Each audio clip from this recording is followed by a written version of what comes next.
tell us the title of the poem from On the Waterfront? No. It doesn't have a title? No, it doesn't have a. I'm kind of working on this right now because as I was writing these poems, I was titling them by date, and I recently just removed all of the dates because I think I'm just going to have them on each page. So de facto, the title would be the first line of the poem. Okay. So It's so great. thank you. Thanks. That's really nice for you to say. Yeah. So I'm kind of in this transitional place where I'm trying to decide if I don't think I want to like have actual titles for the poems. And I like the idea of having dates for them, but there's some like huge gaps between the dates that kind of was troubling me, so I just erased all of them. So, yeah.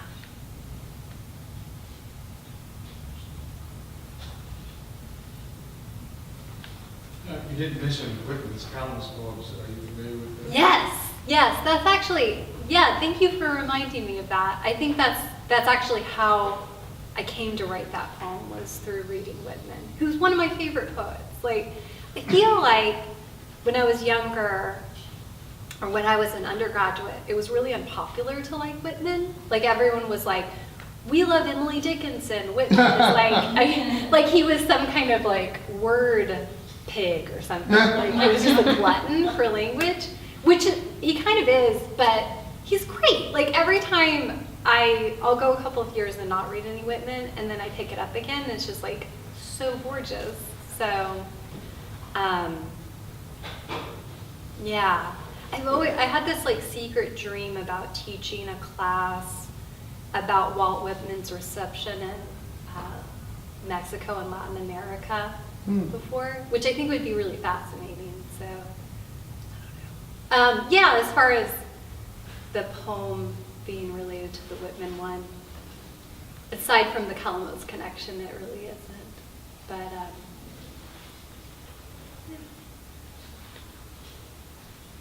Mm-hmm. Who else would you say influenced you? Somebody maybe who's still alive? Not that that matters, but Yeah. I guess someone who's dead that influenced me. Lorraine Niedeker's work was really important to me when I was younger. Lorraine Niedeker. Can you spell Niedeker for us? It's, I don't know, Nieidker.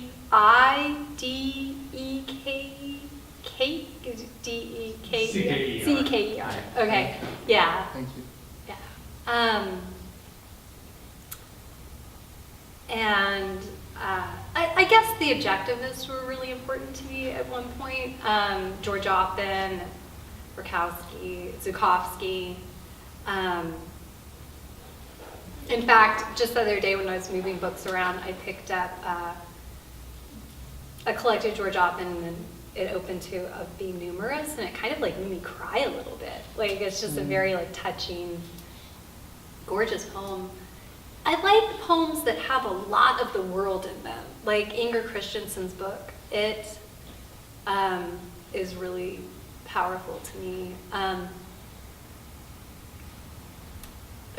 So I don't think I write in that way that's kind of like this hugely encompassing style or anything, but I gravitate towards work that Ron Johnson's Ark is probably another example that just has like as much of the world in it as possible.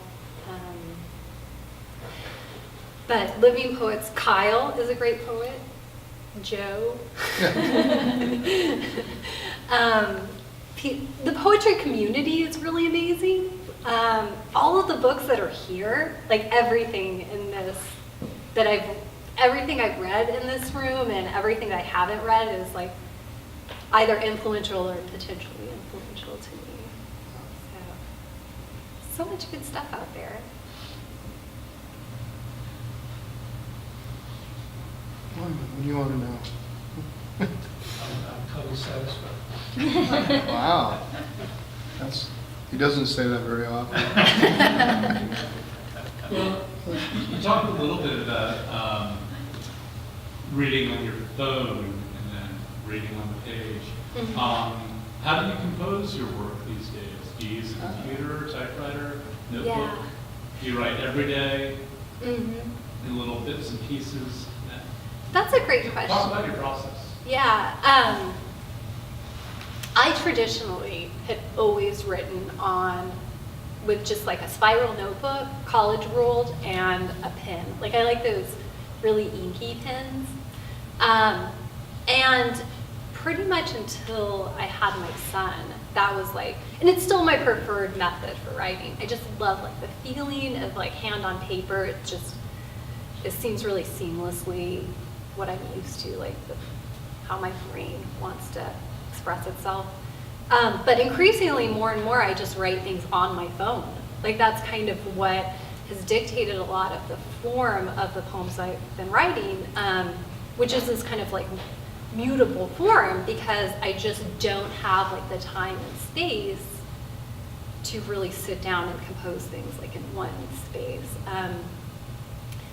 A lot of things I'd written in the past year, I wrote on my lunch break at work, at my desk, in a cubicle. And now I work in this like open operations center area, and I can't really, steal that time from my work days easily anymore. And so it's going to be interesting to figure out how I'm able to I like writing as a daily practice, or at least like weekly or monthly, it makes me feel like more engaged with the world. And then, so when I write, usually I'll write a bunch of stuff and then kind of like distill it into smaller, more compact units. But yeah, this question of like how the form of writing changes through like the medium that we use is kind of interesting to me. I wonder if most people are composing stuff on their phone these days, or like a tablet, or if they're still writing stuff old school. Good question. Yeah. Do you have any sense from your students of like how they are writing poems? Oh, not really, but I was going to follow up and say, you actually know how to draw. I mean, you can make a picture that looks like a Yeah. So I was wondering, I don't see a huge distinction between writing and drawing, but I see a big distinction between drawing and typing. So I was wondering about that aspect of your writing. That's really interesting. I never thought about that before, because I'm kind of like a really boring draw. I can only draw realistic things. Like, I can't draw like cool. I mean, I probably could if I tried really hard, but it's really easy for me to like draw a realistic portrait of something. But it's not very creative. It's just kind of like copying the world in a way, like, yeah, but I'm not like a really fluid cartoonist or anything like that. So I almost feel like that my drawing process would almost be connected to typing somehow, but I don't know. I haven't really ever thought about that before. But yeah. Would the differential be meaning? Maybe, like one is more kind of like disconnected and symbolic. Because I do feel like writing is kind of like a physically connected experience for me. Like even just essay writing or taking notes or something like feels like, on some level, like kind of intimate in a way. But I think it's also just a product of my age, because people probably a couple of years younger than me just already were like typing things on computers all the time and never like ever turned things in a blue book or stuff like that. I mean, do you use blue books anymore? I don't. No. Do they make them anymore? I You don't can even know. get them.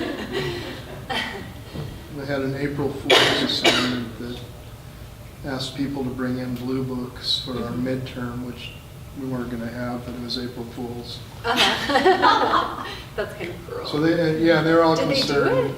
Some did, but they were concerned they couldn't find blue books with the right number of pages Yeah. specified in the syllabus. Because they usually only have like 3 or 4 pages. Like, Yeah, you they're can all- have 5 or 10. Yeah. Yeah. That's funny. Yeah, they do. They're like, huge. yeah, I struggled with those because they never had enough pages or enough lines in them. But Can you talk maybe about the overlap between, there's some essay-ish poems in your collection, the Mike Tyson thing about the pigeons burst into poetry every once in a while, but then it's also grounded very much in kind of an essay form. hmm yeah, if I had more time, I would probably write essays all the time.